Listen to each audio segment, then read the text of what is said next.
السلام علیکم ورحمۃ اللہ وبرکاتہ۔ میں امید کرتا ہوں کہ آپ سب خیر و عافیت سے ہوں گے۔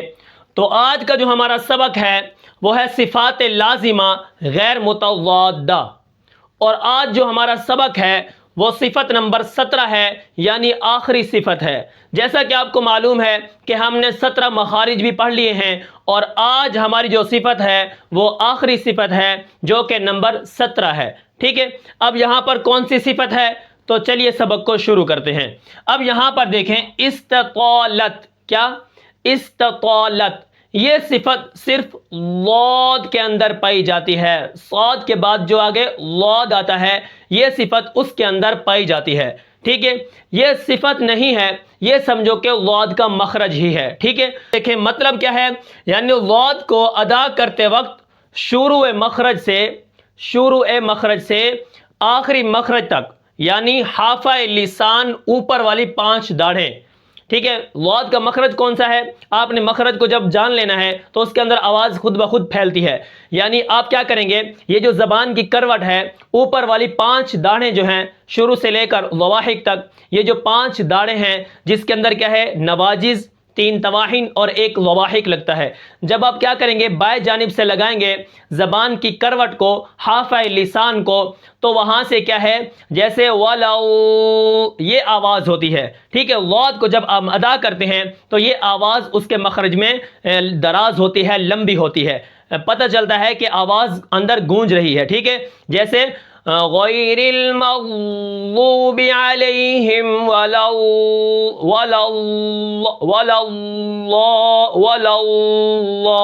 ٹھیک ہے، یہ آواز کیا ہے، اس طرح گونجتی ہے اس کے مخرج کے اندر۔ ٹھیک ہے، تو یہ صفت ہے استطالت، یعنی دراز کرنا، لمبا کرنا، طول پکڑنا۔ جب ہم ضاد کو پڑھتے ہیں تو اس کو ہم کیا کریں گے، اس کی آواز دراز ہے، جتنا اس کا مخرج لمبا ہے اسی طرح آواز بھی لمبی گونجتی ہوئی اندر نظر آتی ہے۔ تو آواز کو امتداد رہتا ہے، یعنی آواز لمبی ہو جاتی ہے، طول پکڑتی ہے۔ ٹھیک ہے، تو یہ اس کے اندر جو صفت ہے یہ اس کی تعریف ہے۔ اس کے بعد آپ نے یہاں پر نقطے سمجھنے ہیں، جیسا کہ آپ کو معلوم ہے کہ میں نقطے دیتا ہوں۔ اب یہاں پر دیکھیں، نمبر 1، یہ صفت ضاد اور ضا میں فرق کرتی ہے۔ ٹھیک ہے، جو تو ضا ہوتا ہے، ضا اور ضاد کے اندر فرق کرتی ہے۔ کیا مطلب؟ یعنی ہمز کے اندر یہ دونوں اکٹھے تھے، اسی طرح کیا ہے، رخوت کے اندر یہ دونوں اکٹھے تھے، استعلاء کے اندر یہ دونوں اکٹھے تھے، اسی طرح آگے اطباق کے اندر یہ دونوں اکٹھے تھے، اسی طرح اسمات کے اندر بھی یہ دونوں اکٹھے تھے۔ ٹھیک ہے، یہ اکٹھے آئے ہیں ضاد اور ضا صفات کی وجہ سے، مخرج ان کا الگ الگ ہے لیکن صفات 5 صفتوں کے اندر یہ اکٹھے ہیں۔ ایک صفت جو ہے جو ان کے اندر امتیاز کرتی ہے، ان کو جدا کرتی ہے، وہ یہی استطالت ہے۔ ضاد کے اندر صفت استطالت ہے۔ ضاد کیا ہے، لمبا ہو کے پڑھا جاتا ہے، اس کی آواز کو امتداد رہتا ہے، لیکن یہ جو ضا ہے اس کی آواز کو امتداد نہیں رہتا۔ اب یہاں پر مثال کے طور پر آپ سمجھیں، جیسے غیر المغضوب علیہم یہ جو آواز ہے یہ ضاد کی ہے۔ ٹھیک ہے، مخرج کے اندر آواز لوٹتی ہوئی نظر آتی ہے۔ اس کے بعد آگے والظالمین،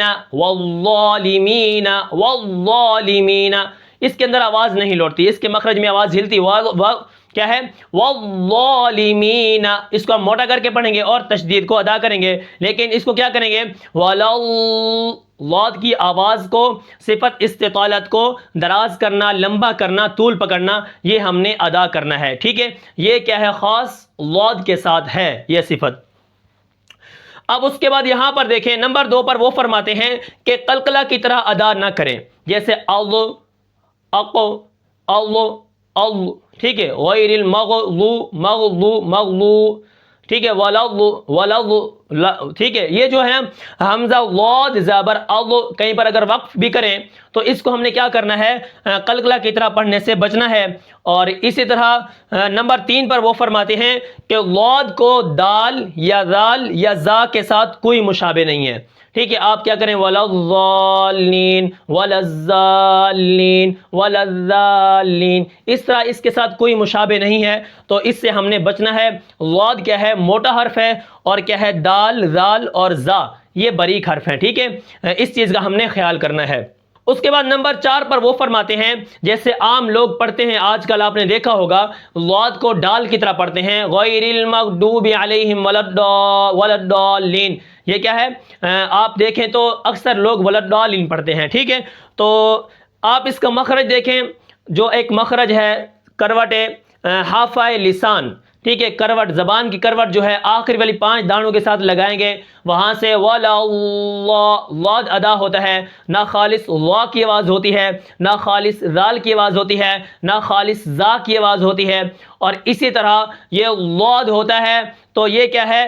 دال بھی نہیں ہوتا، جیسے ولدالین پڑھتے ہیں دال پڑھتے ہیں، یہ غلط ہے، ٹھیک ہے؟ دال بھی نہیں پڑھنا اور ڈال بھی نہیں پڑھنا، ٹھیک ہے؟ آپ کو سمجھ آ گئی؟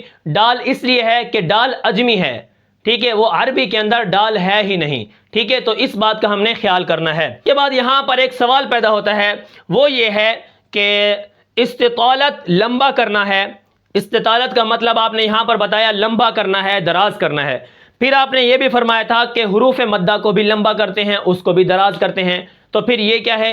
ایک جگہ پہ آ گئے؟ نہیں۔ اب اس کا جواب کیا ہے؟ اس کا جواب یہ ہے ضاد کی جو درازی ہے وہ مخرج کے اندر ہے۔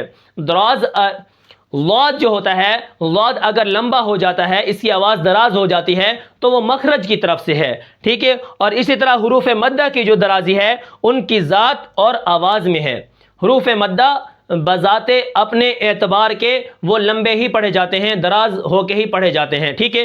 ان کے اندر جو درازی ہے وہ آواز کے اندر ہے، وہ ان کی ذات کے اندر ہے، لیکن ضاد کے اندر جو درازی ہے وہ اس کے مخرج کے اندر ہے، اس لیے ہم کیا کریں گے؟ مخرج کی طرف سے یہ اس کی آواز دراز ہوتی ہے، اس کی ذات کے اندر کوئی درازی نہیں ہے، ٹھیک ہے؟ اور آواز کے اندر کیا ہے؟ ضاد کی درازی مخرج میں ہے، ٹھیک ہے؟ اس کی آواز میں بھی نہیں ہوتی اور اسی طرح اس کی ذات کے اندر بھی نہیں ہوتی۔ اس کے بعد حروف مدہ کی درازی ان کی ذات اور آواز میں ہے، ٹھیک ہے؟ یہ بات آپ نے یاد رکھنی ہے۔ ضاد کو جو ہم دراز کرتے ہیں اس کی جو صفت استطالت ہے وہ مخرج کے اندر آواز ہوتی ہے، ٹھیک ہے؟ ان کی ذات اور آواز میں ہی ان کی درازی ہوتی ہے حروف مدہ کی، ٹھیک ہے؟ یہ ایک سوال کا جواب ہے۔ اس کے بعد ایک اور سوال پیدا ہوتا ہے، وہ یہ ہے کہ آپ نے پیچھے تفشی میں بتایا، تفشی کا مطلب ہے آواز کا پھیلنا، استطالت میں آواز کا پھیلنا، استطالت میں بھی تو آواز پھیل جاتی ہے نا، کل میں نے آپ کو بتایا تھا۔ تو تفشی اور استطالت میں جو فرق ہے وہ یہ ہے کہ ضاد کی آواز مخرج میں پھیلتی ہے، ضاد کی آواز کہاں پھیلتی ہے؟ مخرج کے اندر پھیلتی ہے،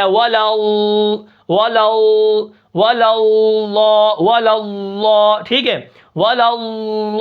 ضاد کی آواز مخرج کے اندر پھیلتی ہے اور شین کی آواز پورے منہ کے اندر پھیلتی ہے، جیسے وش وش، شین کی آواز پورے منہ کے اندر پھیلتی ہے اور ضاد کی جو آواز ہے وہ مخرج کے اندر پھیلتی ہے، ٹھیک ہے؟ تو یہ ہے آج کا ہمارا سبق۔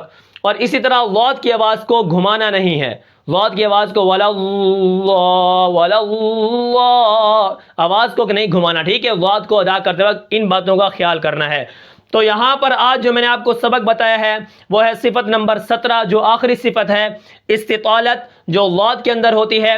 مطلب اس صفت کا یہ ہے کہ جب ہم ضاد کو ادا کرتے ہیں تو مخرج کے اندر آواز دراز ہوتی ہے، لمبی ہوتی ہے، ٹھیک ہے؟ اور اس کے اندر جو میں نے کچھ چیزیں بتائی ہیں، یہاں پر نقطے ہیں، صفت ضاد اور وا میں یہی فرق ہے۔ ضاد کی آواز اکثر کیا ہے؟ وا کے ساتھ مشابہ ہوتی ہے، ٹھیک ہے؟ ان کے ساتھ ملتی ہے، ٹھیک ہے؟ اکثر آپ جو بڑے بڑے قاری ہوتے ہیں آپ ان کی آواز سنیں تو ضاد اور وا میں تھوڑا سا فرق ہوگا، اتنا زیادہ فرق نہیں ہوتا آواز کے اندر، ٹھیک ہے؟ باقی تو ان کے اندر بہت فرق ہے، مخرج بھی الگ ہے ان کا۔ اس کے بعد یہاں پر دیکھیں وہ فرماتے ہیں قلقلہ کی طرح بھی نہ پڑھیں، اسی طرح وہ فرماتے ہیں کہ ضاد کو دال، ذال یا ذا کے ساتھ کوئی مشابہ نہیں ہے، ولدالین ولزالین ولذالین، یہ بھی ہم نے نہیں پڑھنا، ڈال کے ساتھ تو بالکل نہیں ہے کیونکہ ڈال عجمی ہے، عربی نہیں ہے۔ اس کے بعد کیا ہے؟ ایک سوال ہوا، استطالت میں ہے کہ لمبا کرنا، حروف مدہ میں بھی ہے لمبا کرنا، تو استطالت میں جو لمبا کرنا ہے وہ آواز کی درازی ہے، وہ کیا ہے؟ مخرج کے اندر درازی ہے، اور یہ جو حروف مدہ کی درازی ہے وہ ان کی ذات کے اندر ہے اور ان کی آواز کے اندر ہے، ٹھیک ہے؟ وہ ان کی ذات کے اندر ہے۔ اس کے بعد ایک اور سوال یہاں پر ہوا تھا کہ تفشی استطالت میں آواز کا پھیلنا ہے، تو اس کا جواب کیا تھا؟ واض کی آواز مخرج میں پھیلتی ہے اور شین کی آواز پورے منہ کے اندر پھیلتی ہے۔ تو یہ سوالوں کے جواب ہیں اور کچھ نقطے میں نے آپ کو یہاں پر دیے ہیں۔ صفت استطالت کو آپ خوب سمجھ لیں۔ ہماری 17 صفات جو ہیں وہ مکمل ہو گئی ہیں اور ان کا نام تھا صفات لازمہ، ٹھیک ہے۔